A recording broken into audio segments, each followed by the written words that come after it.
And welcome to this week's conversation with head football coach Bubba McDowell of the Prairie View A&M University Panthers. Coach, how you doing today, sir? I'm doing well, sir. All right. Well, look, congratulations. A huge win, a needed win on a whole lot of levels. Can you give us a recap on what you saw and what you're looking to perfect still?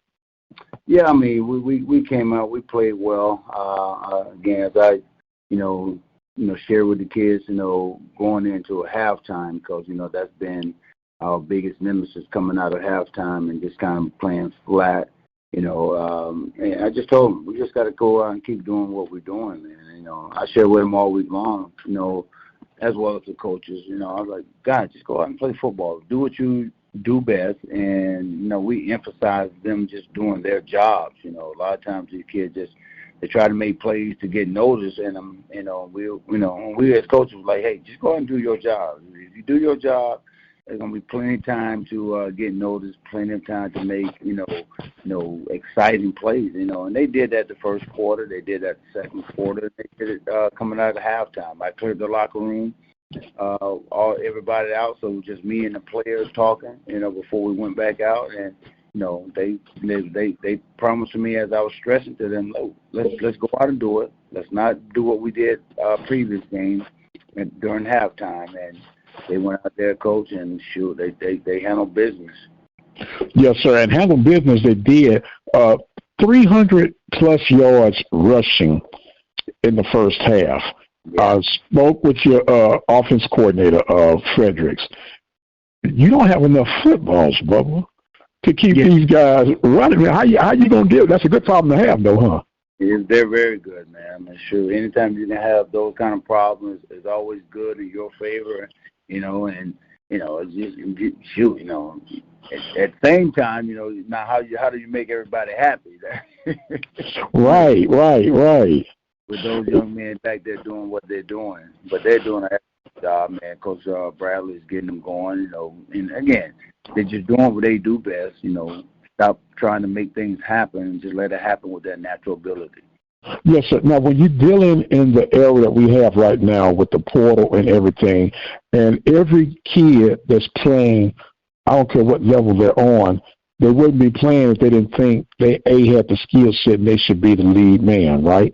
Because everybody was big dog wherever they came from, and then when they have to get readjusted, how do you balance that, man, to keep guys focused, to keep them patient, and to keep them within the program from hitting the portal? Well, again, and that's what that's what we're doing. We nowadays we are recruiting against that portal, try to keep kids happy, and again, throughout the course of the season, kids are successful, and of course, some might want to leave, some may not want to leave, but again, I think a lot of it just has to do with, where they want to be at the end of their career. Do you think they can go? You can go to the other side or other team and do as well. And again, that's something coaches have to talk about with kids that are having success on this level or any level at that matter. So again, we just got to continue to make sure that we're making these kids experience here. And I'm just speaking for Prairie View, making their experience here something good to where they, again, don't want to travel. Yes, sir. And the travel that we want to see is the rushing, like you did, 406 yards of rushing at the end of the day.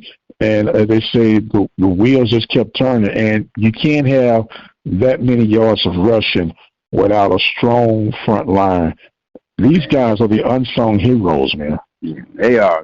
No sacks. We had one penalty, and that was it throughout the whole game, and shoot, that was it. I mean, them dudes played again. We was without two of our guys as well due to the suspension. But again, we just challenging them, Mike, and just like I said, it's halftime. I said, dude, just go out, keep doing what you're doing. You guys are playing, Prairie View football. I mean, we know how athletic you are. You guys know how athletic you are. But again, we got to put it together as a team, as a unit in all phases, special team, offense, and defense. And we did that. Again, my biggest fear as a coach, again, can we come out and do this, for 2 more quarters? They promised we were going to get it done, and shoot, they came out and did it. Yes, sir. That was our adopted theme for the rest of the season, finish them.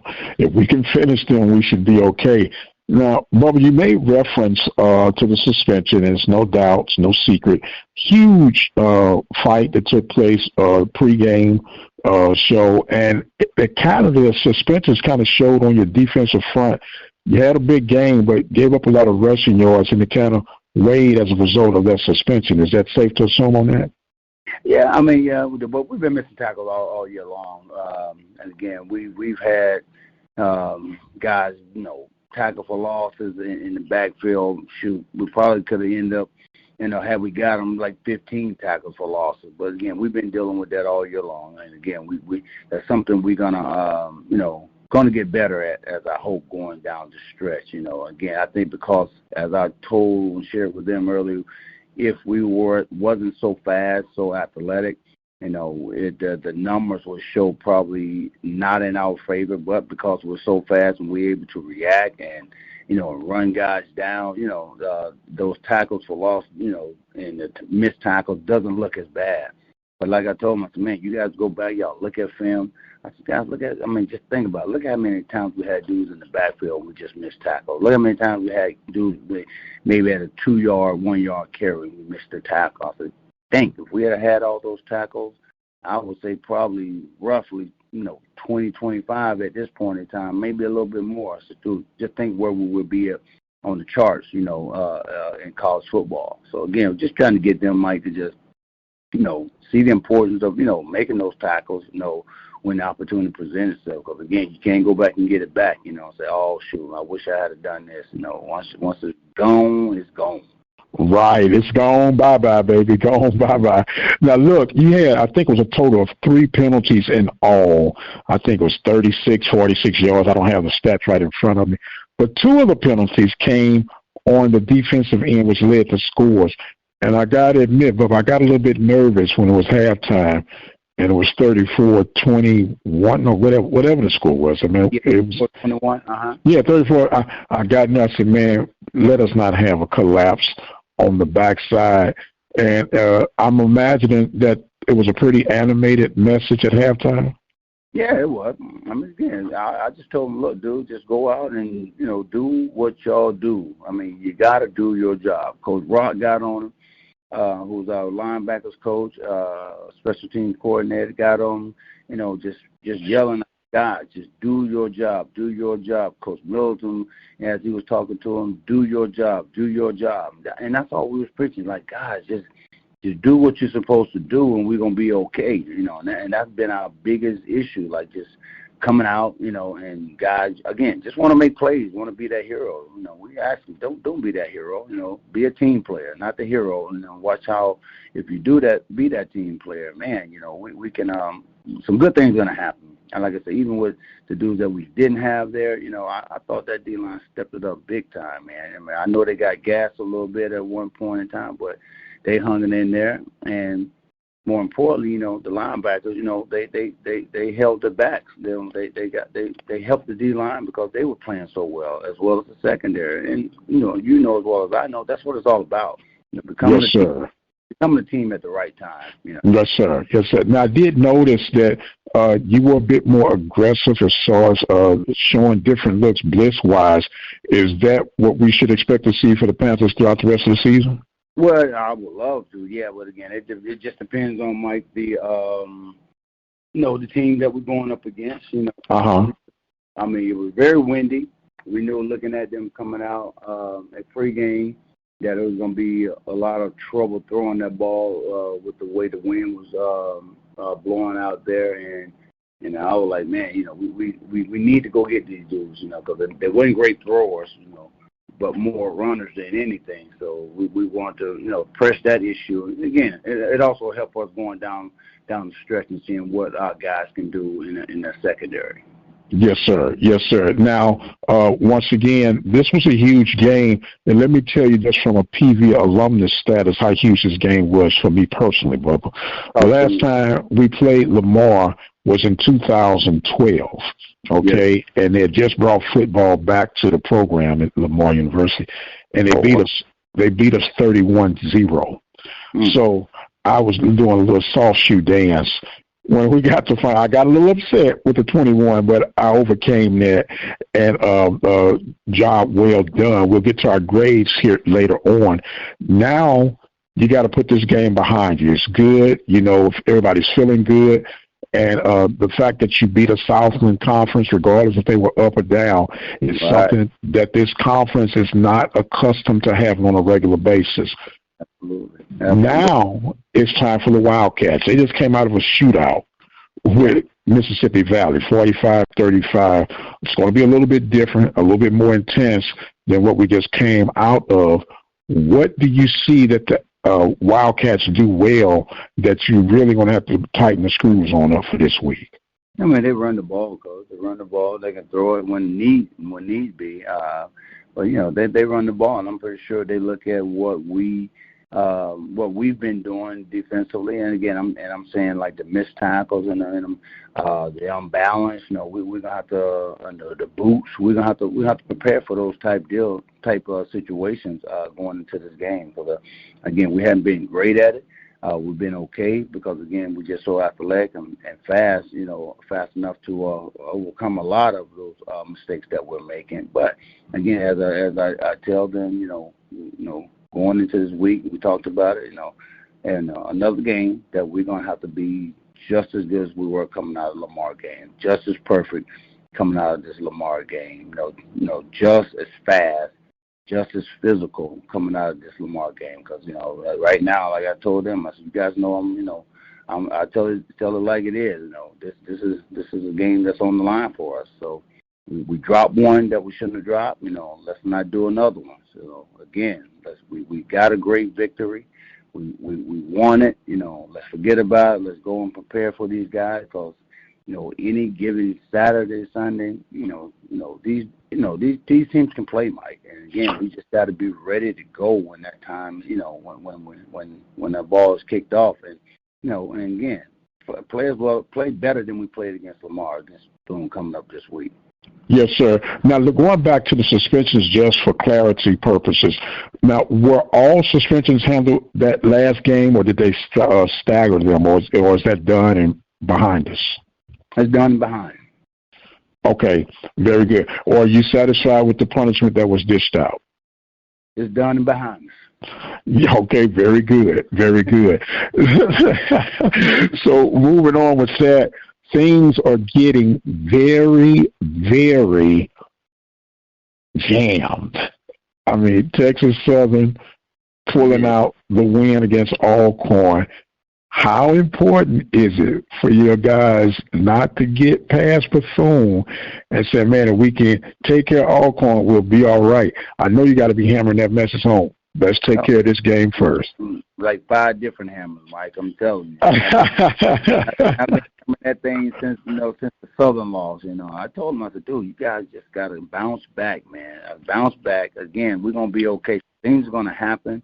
But, again, we got to take care of our business down the stretch, and that was starting with Lamar as well. So, if we go out, and, again, they continue to do what they're doing in practice, and which we've been having really, really good practices, and all that still has to transition to game time, because, again, a team is not good until they're not, you know what I'm saying? Yes, sir.